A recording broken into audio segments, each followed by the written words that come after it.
Hi friends, అందరికీ నమస్కారం అండి. తెలంగాణ రాష్ట్ర వ్యాప్తంగా ఉన్నటువంటి ఆసరా పెన్షన్ లబ్ధారులకు సంబంధించి ప్రభుత్వం నుంచి ఇప్పుడిప్పుడే ఇంపార్టెంట్ ఫ్లాష్ అప్డేట్ అయితే రావడం జరిగిందండి. చాలా మంది ఎదురు చూస్తున్నట్లుగానే 4016 రూపాయలు, 6016 రూపాయలు ఎప్పటి నుంచి అందిస్తే పోతున్నారు, ఏంటి, దానికి సంబంధించి ఎంత మొత్తంలో పెన్షన్ అనేది అందించనున్నారు. తెలంగాణలో అసంపూర్తిగా ఉన్న ఇండ్లు పూర్తి చేసుకోండి, మంత్రి పొంగులేటి శ్రీనివాసరెడ్డి. అర్హులకు న్యాయం చేస్తామని హామీ. ఇందిరమ్మ ఇండ్ల నిర్మాణంపై అధికారులతో సమీక్ష. లబ్ధారులకు సంబంధించి 5 లక్షల రూపాయలు ఇస్తామని, వాళ్లే పనులు కంప్లీట్ చేసుకోవాలని మంత్రి పొంగులేటి శ్రీనివాసరెడ్డి అయితే అన్నారు. ఇందిరమ్మ ఇళ్లలో సర్వేలో జాగలేని అర్హత కలిగిన లబ్ధారులు డబుల్ బెడ్రూమ్ ఇండ్లు కేటాయిస్తామని తెలిపారు. సోమవారం సెక్రటేరియట్లో ఇందిరమ్మ ఇండ్లు, డబుల్ బెడ్రూమ్ ఇండ్లు నిర్మాణం, మౌలిక వసతులపై అధికారులతో మంత్రి సమీక్ష చేయడం జరిగింది. కాంట్రాక్ట్ మోడ్ నుంచి లబ్ధాల నేతృత్వంలో డబుల్ బెడ్రూమ్ ఇండ్ల నిర్మాణం పనులు పూర్తి చేయాలని నిర్ణయించడం జరిగిందనమాట. 5 ఏళ్లలో 60,000 ఇండ్లను మాత్రమే అరకొరగా పూర్తి చేశారని, వాటిలో తాగునీరు, రోడ్లు, డ్రైనేజ్, విద్యుత్ సౌకర్యాలు లేవని కాంగ్రెస్ అధికారంలోకి వచ్చినాక ఇక తెలంగాణ రాష్ట్రంలో ఇప్పటికే ఏదైతే అసంపూర్తిగా ఉన్నాయో వాటిని కూడా కట్టుకోవడానికి అవకాశం కూడా అందిస్తున్నామని చెప్పే ప్రయత్నం అయితే జరిగిందనమాట.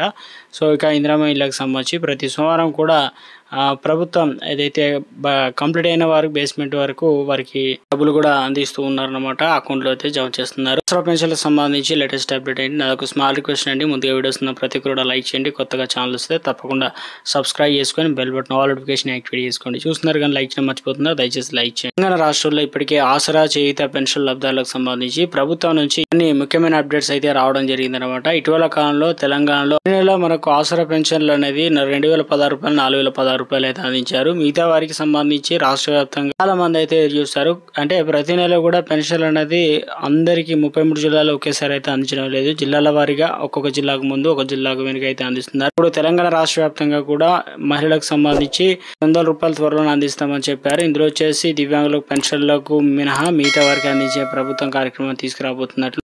దివ్యాంగులకు ప్రత్యేకంగా గుడ్ న్యూస్ అండి. వారికి రాష్ట్రంలో దాదాపు 10 లక్షల మందితో దివ్యాంగులకు 70,000 సంఘాలతో బలోపేతం. వారికి స్వయం ఉపాధి ఇవ్వడానికి ఎస్ఎస్జి తరహాలో దివ్యాంగుల పొదుపు సంఘాల ఏర్పాటుకు కసరత్తు అయితే చేస్తున్నారన్నమాట. గతంలో ఆగిపోయిన వాటిని మళ్ళీ యాక్టివ్ చేసేందుకు దీంతో కొత్తవి ఏర్పాటు కూడా చేయాలని ప్రభుత్వం భావిస్తుందన్నమాట.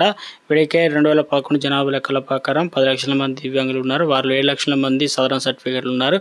బీపీఎల్ ఉన్న వారికి పింఛన్ వస్తుంది. దాదాపు 5 లక్షల మంది పింఛన్ వస్తున్నట్లు గతంలో 70,000 సంఘాలు అయితే ఉన్నాయన్నమాట. ఇప్పుడు ప్రస్తుతం వారికి ఎంత కట్టాలి, ఏంది విధి విధానాలు, దాంతోపాటు ఇందులో సంఘంలో చేరేందుకు ఆధార్ కార్డు, స్థానిక చిరునామా తప్పనిసరి. పట్టణ ప్రాంతాల్లో మెప్పా సిబ్బంది సాయం పొందవచ్చు అనమాట. ఇక ఇది ప్రస్తుతం మరి దివ్యాంగులకు సంబంధించి ప్రభుత్వం త్వరలోనే వారికి ఒక అవకాశం కల్పించాలని ప్రభుత్వం భావిస్తున్నట్లు ఒక అప్డేట్ అయితే రావడం జరిగిందండి. తెలంగాణ రాష్ట్రంలో ఆసరా పెన్షన్లు అనేది ముందుగా వృద్ధులకు 4016 రూపాయలు, మహిళలకు, దివ్యాంగులకు ఇచ్చిన తర్వాత 4016 రూపాయలు, 6016 రూపాయలు ప్రభుత్వం ఇవ్వడానికి సిద్ధంగా ఉన్నట్లు సంబంధించి ఇప్పటికే బడ్జెట్ అనేది దగ్గర లోన్ రూపంలో తీసుకోవడం జరిగిందన్నమాట. ఇలా మనకు పెరిగిన పెన్షన్లు ఇవ్వడానికి సిద్ధంగా ఉన్నట్లు అప్డేట్స్ అయితే అందుతున్నప్పుడు మంత్రి సీతక్క నుంచి. మరి ఒకవేళ బడ్జెట్ అనేది ప్రభుత్వ పథకాలకు సరిపోను మిగులుబాటు ఉన్నట్లయితే తప్పనిసరి ఇచ్చే అవకాశాలు అయితే ఉందన్నమాట. అలా ఎంత మొత్తంలో ఏ రోజు నుంచి అందిస్తారు ఏంటంటే ఈ నెల 10 తారీఖు నుంచి పెన్షన్లు అనేది ఇవ్వడానికి అవకాశాలు ఎక్కువగా ఉందన్నమాట. 2016 రూపాయలు, అదేవిధంగా 4016 రూపాయలు మీ బ్యాంక్ అకౌంట్ లో పోస్ట్ ఆఫీస్ లో అయితే జమ కావడం జరుగుతుందండి.